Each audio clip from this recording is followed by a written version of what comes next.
Yo, what's going on, guys? Hope you're having an absolutely fantastic day wherever you are. As always, so the topic for today is the difference between being rich and being wealthy. So most people, when they start their financial journey, they probably want to be rich, right? So everyone says like they want to be rich and all. So I'm making the case of why you want to be wealthy, and some people will ask, what the hell's the difference? So stay tuned and find out, right?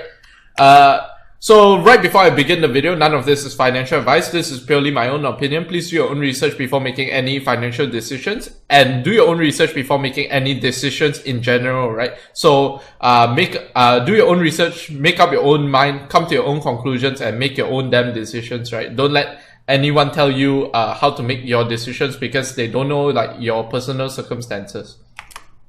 So point number one. So defining being rich and looking rich, right? So okay, what is the definition for rich? So, if you Google it, it'll say having a great deal of money, assets, or is wealthy, right? But I'm going to show you in a second why this is a very bad definition, right? Because having a great deal of money and assets, that is what people define as rich, right? But there is difference in income. Like money or assets can be owned through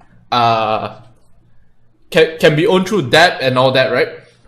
So a lot of people, when they think of assets, they think of cars, maybe your homes, like your huge homes. But these are actually all liabilities because why? They don't generate cash flow. Cars generally go down in value. So a home maybe can make the case where you can say that it's an asset, but if you have a gigantic mansion that just depletes you of your cash flow, yeah, that's not a good asset as well, right? And it may be lower in value when you sell it because you're forced to sell it at a fire sale price. Let's say you have a mortgage that consumes $20,000 a month and you can't afford to hold on to that house.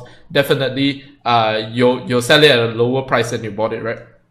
So generally, things like that are not really wealth, right? It's being rich, it's looking rich. So this is how people think a rich person looks. You know, Lambos here and Lambos there. I don't know. Maybe that's not a Lambo. I have no idea. Maybe basically people think rich people look like rich guys with Lambos. Maybe this picture of this guy, very successful dude standing in front of a private jet. What's next? So Bentley and a private jet, right?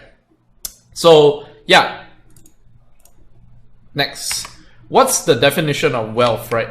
So, in my opinion, the wealth definition is correct. So, having a great deal of money, resources, or assets, right? So, not rich. I don't agree with this rich definition, and the reason rich is here because Google is at the end of the day a quantitative mechanic like okay, whatever you call it, is quantitative, right? So the more people believe wealthy and rich are the same thing, the more it'll show up, right? And that's a self-reinforcing loop, right? So sometimes, I don't think I'm smarter than Google, but sometimes it's wrong, right? Because a lot of people are wrong about wealth. So, that's the definition of wealth. And there are some things to be said about wealth, right? Wealth is only relative to the amount of consumption you need, right? Let's say is someone wealthy because they have 100 million? I would argue it depends on how much their expenditure is, right? If your expenditure each month is 10 million, for example, then you only have 10 months of wealth, and that in my opinion it's not a lot, right? But it all depends on the person and their expectations, right? Yeah. So next, so more often than not, people who have not started their financial journey will think they want to be rich when what they really want to be is wealthy, right? So going back to this is probably the picture where people think, oh, this guy is wealthy. I don't know, Bitcoin millionaires, maybe, yeah. Tai Lopez, yeah, he faked it until he made it, right? If you know about Tai Lopez, but I'm not going to get into it. But this is a picture of what people think being rich is, right? And everyone wants to strive for this image, supercars everywhere, things like that, right? But actually what they want to be is wealthy, which is they have control of their time, right? So next I'm going to go through the big differences in all this, right? But quickly before that, if you want to, do join our Telegram channel down in the link in the description below, right? So there's an alerts channel for when I post videos, just in case you don't get YouTube notifications. And there's also a community channel where you guys can discuss your ideas and all, maybe discuss some good, I don't know, fundamental analysis or whatever it is, right? So engage with the community, right? Yeah. So next, how much material wealth you need will depend on you and your expectations as a person, right? So I'm just going to play a video of Warren Buffett. And basically this is his advice on marriage, right? But I feel like this advice can be taken in a lot of places, particularly wealth, because Warren Buffett is a wealth guy. So before I get into it, this video's audio is really not the best because it's from 2012, so bear with it. But I do want you to take the key principle and message away from his video, right? For a minute, if you're going to get married, and you want a marriage that's going to last, not necessarily the happiest marriage, or one that Martha Stewart will talk about or anything, but you want a marriage that's going to last. What quality do you look for in a spouse? One quality. Do you look for brains? Do you look for humor? Do you look for character? Do you look for beauty? No. You look for low expectations. I mean, that is the marriage that's going to last. Both have low expectations. I mean, and I want my partners to be on the low side on expectations coming in, because I want the marriage to last. It's a financial marriage when they join me at Berkshire, and I don't want them to think I'm going to do things that I'm not going to do. So that's our guiding principle. All right. So as you heard, what's the key principle of a lasting marriage? And a marriage is probably the most important thing most important decision you have to make in your life, right? So there are a lot of really important decisions, but in general, marriage is one of the most important, right? So what are your expectations as a person, right? If you expect to be this guy, the Lambos, the private jets, Bentley in front of the private jet, then no matter how rich you get, you're probably not gonna meet your expectations, right? Because one Lambo isn't enough. I need two. Then when you get two, you need three. And this is something that's mentioned in Morgan Housel's book, The Psychology of Money, right? So having enough is actually the most important thing, right? So yeah, again, how much material wealth you need will depend on you and your expectations as a person, right? So if you keep your expectations low, definitely you exceed your expectations, right? So let's say you think, I'm not asking you to set your goals low.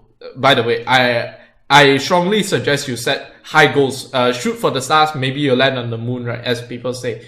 But don't ever put your expectations so high of people, of your finances, of of your, mostly people, because a lot of times people are very disappointed because let's say you're getting a present for your friend, and let's say they really wanted an iPad or something. And let's say, since you don't have the money for it, you bought them another tablet from another brand, which is not Apple. So actually, it's a very good gift, right? Like, it's something that person wants, which is a tablet. But just because it wasn't an iPad, they are going to be disappointed because their expectations were so high, and then you put lower than their expectation, right? But if all they expect is a birthday cake, and you get them maybe a new iPhone 6 or 7, even though iPhone 12 is out right now, but they're using iPhone 4S or something. So if all they expect is, okay, maybe you get them an iPhone 8, but if all they expected was a cake and you bought them an iPhone 8, can you understand how happy they will be, instead of if they expect the iPhone 12 and you get them an iPhone 8. So again, expectations. So point number 5, which is to visualize, right? I think this is incredibly important to visualize, right?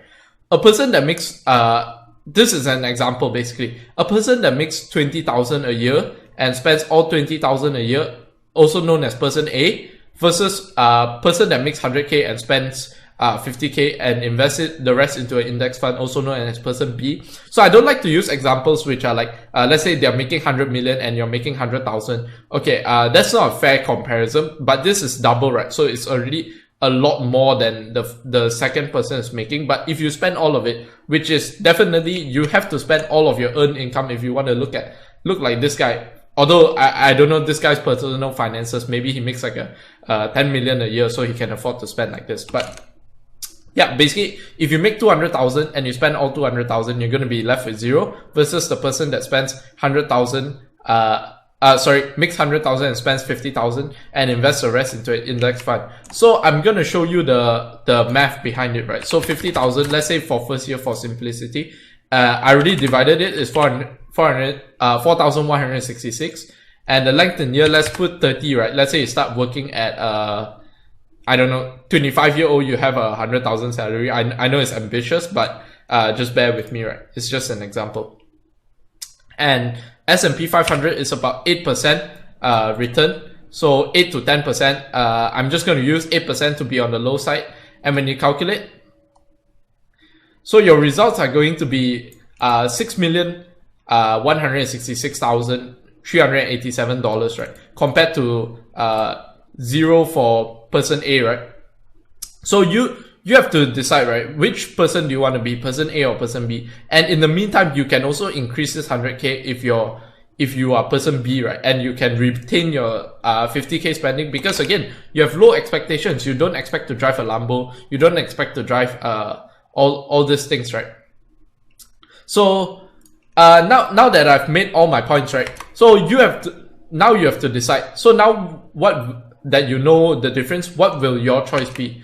So do you want to be rich? This guy with the Lambos, don't know what his financial position is, maybe even lease this Lambos. This guy with his Bentley, so Mr. Danlock here, boss in the Bentley, private jets everywhere, and then now he's getting sued because he didn't pay a lease on a house that he's rented. Or do you want to be like this two, not a single Gucci belt in sight, but when you look at their net worth, $105 billion. So Bill Gates' net worth is even higher than Warren Buffett's net worth. So $200 billion in a picture, happy? Or do you want to be boss in the Bentley, wants to impress everyone, but gets sued for not paying rent? So you decide, right? So with that being said, in conclusion, in my opinion, being wealthy is better than being rich, as you have more control of time. That's the most important thing, right? So time, no matter how much money you have, if you don't have time, if you're always running around like a headless chicken, you'll never be happy, right? Because all you're doing is chasing more and more and more, and you'll never be satisfied. So my thing that I would say is be satisfied with what you have, but still remain hungry, right? So that's incredibly hard to do, because some people, they get satisfied, and when you're satisfied, you get comfortable, right? So I think eventually everyone will reach that stage, but we do want to, like, if those are your goals, like, you have to chase bigger goals, right, to keep your brain basically alive, in my opinion. So thank you very much for watching till the very end of the video. If you did enjoy the video, smash up the thumbs up button, hit subscribe, hit the notification bell and press all, right? Because if you don't press, you won't get notifications. So comment below. Any constructive comment is much appreciated, right? So with that being said, hope you have a fantastic day ahead, and peace out.